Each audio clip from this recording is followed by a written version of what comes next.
mais Senanga d'abord est au service de la majorité. Vous avez suivi même un des leurs qui a fait des déclarations la semaine passée, qu'ils étaient partis à la CENI pour fouiller dans les dossiers d'un candidat. Ils ont découvert tel document et tel document. Est-ce que ça relève de leurs prérogatives? Cela montre clairement qu'ils ont une mainmise sur le processus électoral. Tout ce qu'ils peuvent donner comme directive, c'est ce qui sera exécuté par M. Corneille Nangaa avec tout son bureau. Biso ba société civile totelemaka tolobi mutu lokola Nangaa wana alongwa parce que du moment qu'Akosala wana aza membre ya PPRD akosalaka jamais que CENI est indépendante pour élection ezala kitoko. Moi je vous dis, les vrais problèmes que nous avons au stade actuel, c'est la crédibilité du processus qui pose des sérieux problèmes au niveau de ce processus électoral. Les loyo candidats Oyo Kabila a pesi otomoni ndeko Shadari.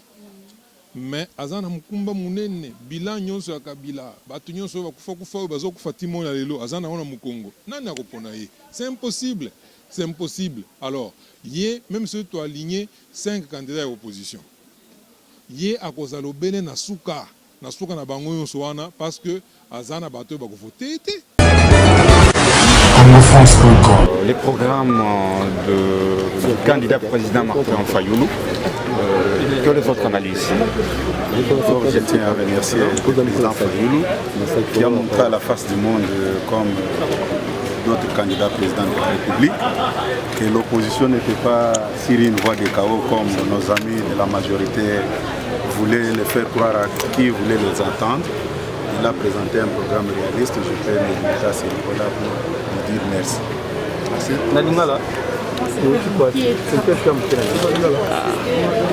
Bon, ça va. Je vais assister à la présentation du programme du président Fayoulou. Et puis le président Fayoulou a présenté le programme Moko réaliste. Et toutefois, j'ai pu signaler qu'à mettre fin à la opposition, mais quand les opposants présentent le programme, cela veut dire qu'ils sont prêts pour aller aux élections. Ce n'est pas le problème des candidats qu'on met de l'opposition. Le vrai problème, c'est la crédibilité même du processus électoral. Regardez comment est-ce qu'on est en train d'invalider certaines personnes. Si vous entrez en profondeur, vous posez la question, pourquoi vous avez invalidé tel? Vous n'aurez pas une bonne réponse. On va chercher toujours des prétextes pour dire non, on l'a invalidé pour telle situation, ce qui n'est pas conforme. Moi, je vous dis, les vrais problèmes que nous avons au stade actuel, c'est la crédibilité du processus qui pose des sérieux problèmes au niveau de ce processus électoral. Mais Senanga d'abord est au service de la majorité.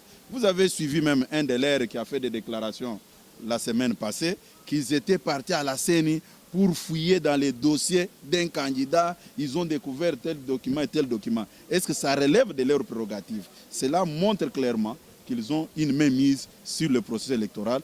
Tout ce qu'ils peuvent donner comme directive, c'est ce qui sera exécuté par M. Corneille Nangaa avec tout son bureau. C'est la raison pour laquelle nous insistons sur la crédibilité du processus électoral qui reste vraiment une préoccupation pour nous de l'opposition.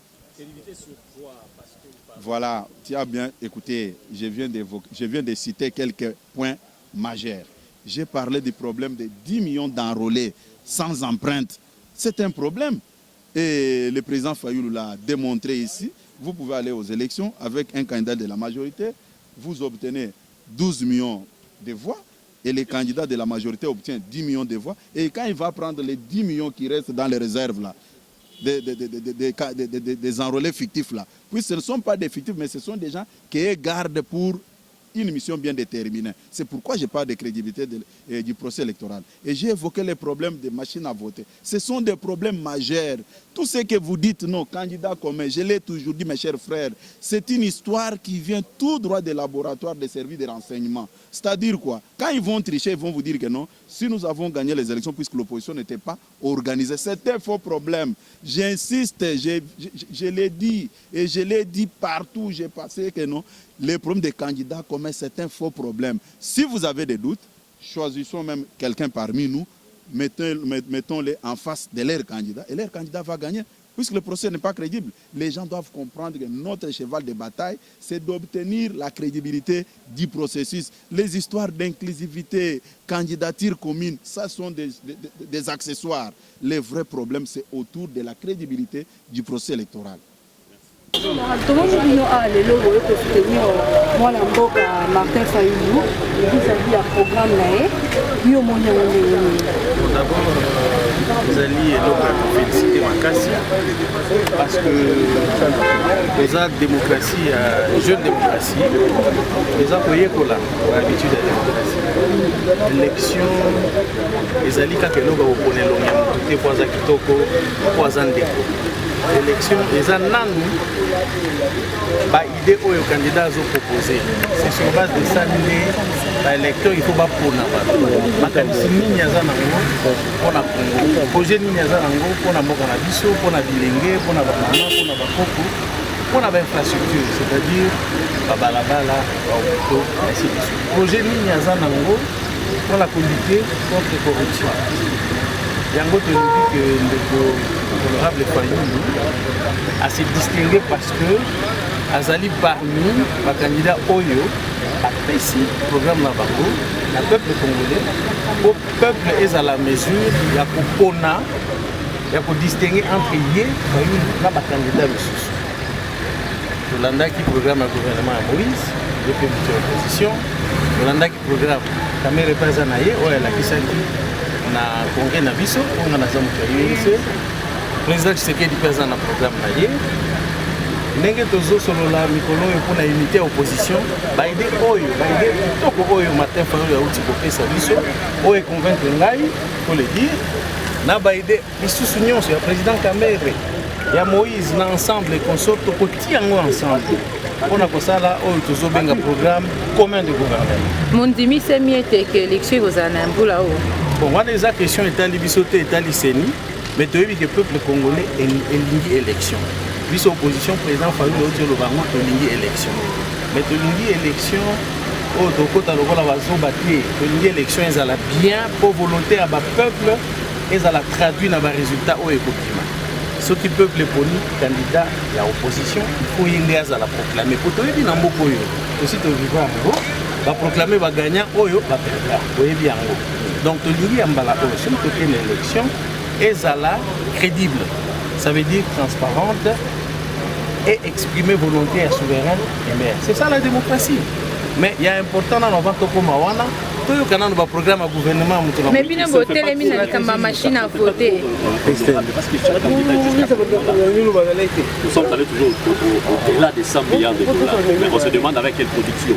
Ça risque d'être de la démagogie. Non, c'est un problème de volonté politique tout d'abord. Je crois que le président Fayulu était très clair. Le président Kamere a parlé de 114. Ça, c'était d'ailleurs le budget d'investissement. Vous avez très bien suivi le président Fayulu ici. Le président Moïse est allé même plus loin. Hein, je crois qu'il était. Moïse Tchani, Noël Tchani lui parle de 80 ou de 800 milliards. Donc, ça traduit la grandeur du pays. C'est-à-dire le problème que nous avons eu jusqu'à présent, c'est celui de leadership. Et Martin Fayulu l'a si bien dit ici. Nous avons eu des présidents qui n'ont pas conscience, qui n'ont pas eu conscience de la véritable puissance et des potentialités de ce pays. Il faut que nous ayons un président qui comprenne que le Congo est une véritable puissance mondiale. Et à partir du moment où il intègre ça dans ses pensées, dans sa pensée, dans ses convictions, tout le reste suivra. Il va gérer ce pays avec tous les sérieux nécessaires pour générer les ressources requises pour sa transformation. Et donc, 114 millions, 84 milliards, 80 milliards, ce n'est pas de la mer à boire pour ce pays. Vous savez que ce pays est dominé par l'économie informelle. C'est-à-dire l'argent qui circule en dehors du circuit économique formel dépasse de loin ce que nous avons dans ce budget. On n'avait qu'à regarder autour de vous le nombre d'immeubles qui poussent pour un budget de 4 milliards. Je crois qu'il y a une contradiction. Et c'est cette contradiction qui doit être rapidement réglée par un gouvernement responsable et qui va mettre en place des mesures nécessaires pour lutter contre la corruption, les détournements des deniers publics et orienter toutes ces ressources dans les caisses de l'État pour que l'État devienne l'acteur principal du développement comme partenaire. Il y a un gros poisson, il y a opposition pour le UNC. Vous voyez que le président Kamer, Azalaki parmi Batuali Bosso, ouais, le bas qui que faut dans un candidat encore et opposition pour l'élection. Alors bas qui fait que Azalaki prêt il y a Oyo opposition dans son ensemble et pour nous les Azalaki nous mènent pour le peuple congolais, on a le bien pour le peuple congolais parce que le leader mitan il y a opposition, le grand leader mitan en opposition, tout en en Belgique. Le président Fayoulou a été pour Azalaki Awa, na président Matounou. Mais Azalaki premier pas. Pour il a ici que l'union et l'opposant Nyoso, il y a 4 Congo, est possible. Et lobby ce que tangi communiqué dans Bango, balobaki que tolingi token l'élection, mais tolingi élection on a la transparence et crédible. Donc aucune élection. Opposition, leader na biso balobaki que va couper sa biso candidat encore. Makambo okende na ordre de disperser ici. Donc vous avez un candidat au bel moko oyo biso nyonso kotia makasi na mael na biso simanae poto gagner couper sa bino ba peuple alternance oyo bozo senga biso depuis là. Merci beaucoup. C'est moi qui vous remercie. Moi mboka Christopher to moni bino lelo awa. Boye pa koyoka programme moi mboka Martin Fayulu pona yo omonya ngone. Il y a un programme en gaz, comme le programme Union Sanguine en opposition, en tant que société civile. La CPLP a un programme en gros. C'est tout dans le Moutou, l'homme au centre. N'engé na qui le président Félix a dit Moutou dans le centre. Le lot Martin a côté vraiment dans détail, dans Mozindo. C'était une très bonne chose. A prouvé que Mboko vraiment est en Kita ebele Nkito tozanango pays Mboka mokote na mokili mobimba bazana o Nkito tozanango. C'est tout à fait normal to esengela que tozana budget ya munene. Alors a prouvé budget ngo to kenenango progressivement. Sur 5 ans to ko atteindre plus de 100 millions, plus de 100 milliards. Lolengenine abandé dans le budget de 5 milliards. Et puis, tokeya à la gisena nous, oyo bango moko baloba, oyo bazera kamboko oyo baloba kike, et ya bambongo yo, les organes de corruption, na muibi et tout ça, ils a ebele. Et puis, ego ozala pepe ba 15 milliards. Alors, biso yi to sisi muibi wana, to sisi corruption, to kati ba corruption wana, les gens mbongo wana automatiquement, et ko kota, et puis, et ko matisa, motango ya budget na biso. A qu'est-ce qu'on a ba investissement parce que na moment on a confiance et qu'on a mboka. Ba oyo ba kimaka mboko parce que kanyaka muibi eleki donc ba koya ko investir parce que nkite zali ba koya ko investir et puis à la kisi non il a été méticulé structuré donc programme naie et la kisi que azo ba makamwa alerté ezabilo komoko ko salema donc wana eza programme kitoko. Mais au vent de la baninga na opposition, pas luka ndeni ba kosangisa mayele, ba misa programme moko ya bien. Biso pe société civile. Au manso wana isala maka, les alinde biso peuple tant bazoloba, il faut transformer l'homme, il faut transformer biso peuple. Alors biso tozana même ba projet de société bazana on a ba parti et utake pas biso société civile, tozana oyo ya biso pe makanisi. Tokopesa na kati wana. Alors na ngongo yo ndenge tozoloba bango na bavanda basolola batala ce qu'il doit faire bien que biso wana ifona kota na muzindo lisusu biso toza partie prenante na ba solongo ya ba élection parce que to timbela gango déjà bien avant totala ki tolobi mais les fichiers wana les a déjà truqués tant que toza na kati ya 5 awa biso ba société civile to telemaka tolobi mutu lokola nanga wana alongwa. Parce que du moment que Wana a membre à PPRD, à Kosala jamais que Seni est à l'indépendante per élection est à la Kitoko. Banjemela bisote, baninga biso mususu, bakoyaki na lukuta oya nanga, bagoko loba to sala redynamisation ya Seni au lieu de la restructuration. Alors, na redynamisation yango était la paix Kosala maté.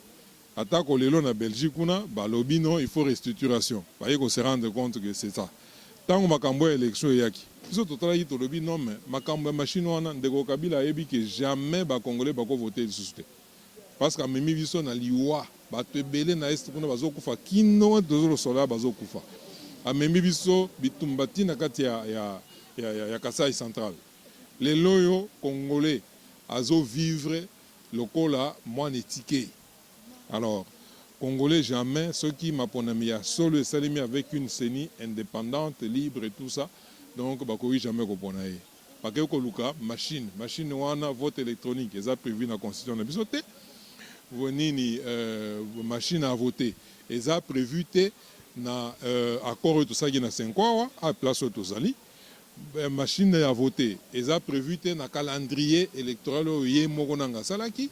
Machine à voter. Ils ont prévu bon, c'est-à-dire ils ont comme ya muyibi baye koko tsawana. Biso toboya itolobi tant que kilo kona izali nous n'allons pas des élections, mais les lois ils va comprendre que il faut bâtir na solo wana liboso. Biso tozongi itolobi faut teska kabila longwana no parce que yenda zoma biso na mbindo na buzoba mboko se développer tant que ya uzawana. Moi, je suis un candidat unique et un projet à terme de ça. Est-ce que la société civile a pour nous? Bon, et si vous avez puis Nangongo ya lelo, les Congolais vont que M. Kabila, si vous avez modifié la constitution, il y a 2 tours, comme il y a tour moko. C'est parce que les étudiants ont lobby Kabila, si vous avez 2 tours, il n'y a jamais Colombo. Batie tour moko tokei batricher aleki mais na banquette ya bango moko bayebi ke ndeko Kabila soki basali kaka vote ke bato ba voter ata batricher nini na koko bimate. C'est ainsi qu'il faut utiliser machine tina machine yango wana machine remplacer nde bato machine nde voter. Alors na mutuna na yo le loyo candidat oyo Kabila a pesi otomoni ndeko Shadari. Mais azana mukumba munene bilan nyonso ya Kabila batu nyonso bakufa bazo kufa timo na lelo azana wana mukongo nani akopona ye. C'est impossible, c'est impossible. Alors yé même si tu as aligné 5 candidats à opposition yé akozalo bele na suka na bango nyonso wana parce que azana bato bakovote te déjà na katanga kuna boyi makambo ndenge ezoleka bazo me ko former ba forcer ba notable ba nini tout ça. Alors ane et puis makaniso tolinge longo na mitu ya batu biso toloba déjà yango depuis toloba que kokanisa que soki opposition basangani te jamais bako gagner élection wana eza lokuta même soki baken nord dispersé et oza toujours na mutu akobima liboso na mususu akolanda mingi soki otali bien soki élection esalemi ya kitoko bakozala bato ya opposition ndeko Shabari Tsadari wana nandimi te nani akoko kopona liwa batindi yo kende vote oponi liwa nani akoko pona pasi batindi yo ndenge toza boye pasi ezali bozolala te bozolela mikolo nyonso butu moi batindi yo kende siko vote po pasi wana esila yo kende kuna olobi non nalingi pasi. C'est impossible. C'est-à-dire na moment oyo ndeko Shadari aza na bilan ya ndeko Kabila na Mukongo mukumba wana moya elongo ezate. Alors Congolais akoki voter bango te, ça c'est clair. Yango wana makanisi akoloba ke non soki opposition basangani te bakoperdre nini. Tomoni likamususu pe ezoningisa lelo monde lelo tomoni mwana mboka show Kitundu atelemi alobi makambo ya Congo balingi susu ba étranger bakota ngo atelemi Didier Reinders atelemeli vis-à-vis que ne bakutana kina président Angola pour na batelemi la machine à voter. Maman, il y a pas de souveraineté, il y a liboso. Et ça, il y a peuple. Oh, venga, souverain primaire. Chez qui tourne dans un mandat, il n'y a même placé ça. Mandat n'a c'est là. Gouvernement, mandat n'a bango c'est là. Parlement, mandat c'est là. Bazo gérer affaires courantes. Les autres, ça, Monusco, à ça, sali plus de 17 ans, Namboko. Une affaire de 17 ans, Namboko. Pourquoi? Parce que bango moko ba ogai aussi sa bitumbate ba ogai makambote. Et même ndenge tozabo essayer communauté internationale la paix simbongo te élection salema. Élection salema te parce que ndenge nangazo una wana za pe na mbongo sa l'élection te, ça c'est clair. Alors, les loyaux insécurité, tango bitumbezo bima, batoazo qui m'abipai na bipai, parce que dans un banque étranger, les lois tourner là-bas pays limitrophe, n'angola kuna bakasayen tourner mingi kuna et tout ça, ils ont déstabilisé pe bamboka wana. Il est tout à fait normal que biso Congo toza ba membre ya ONU, Organisation des Nations Unies, toza ba membre, toza mboka moko e utate na katako kombe soki wapi. Donc, est commis une propriété d'un groupe d'individus, mais messieurs, parce que bino vous souffert. Souveraineté en pour l'instant, Congo et Zambok et membres des Nations Unies. Nations Unies, c'est déjà un mboko. A Yape, bateau va contribuer pour Monisco et Gokosala Moussala Awa. Bateau va payer badon, bateau va assister à biso pour makambo ça les mamalam. Bazan a droit de regard. Biso peuple, tozo senga communauté internationale, basadek wana et tout ça. Pas qu'on biso bateau. Donc on demande ça. Alors, bateau basali ba gérer mboka mabe. Mais baza ko se gêner, bango de ozomona ke non et ko sala mabe pona bango, yango bazo meka ko ganga, oh non, bato ko se gérer hôtel. Non, pour le moment ba gérer mboka mabe bato azo kufa et puis mboka mokili momi bakoza les différentes. Nous disons bazape na mandat sous ya peuple été, bazape na makogo ya koloba kuna te, mindele pe to yebise bango ba bango te. Merci beaucoup. Balandi la vie sur Congo France on est qui azali moko ya société civile Christopher bon mboka Christopher et de tobeka ko sola. Na pesi vraiment Christopher Ngoy, il a fait vraiment merci beaucoup l'équipe technique nanga Alain BCBG, la Moni Mouna, la sima caméra pe Christian Touré Kenzo, Bambote nayo, Bambote mingi et pas on a bengaka, babi na sonyo comme babi na pesi bambote pa ya Roger Tsangou, na pesi bambote pa Tofla, Kabungu na kati ya Suisse. Merci beaucoup à mon patron Didi Pouma, maman Loris Tema congolaise. Merci à Pichu Zola, famille Zola mon bambote na binonga na lingi mito kutani balasima.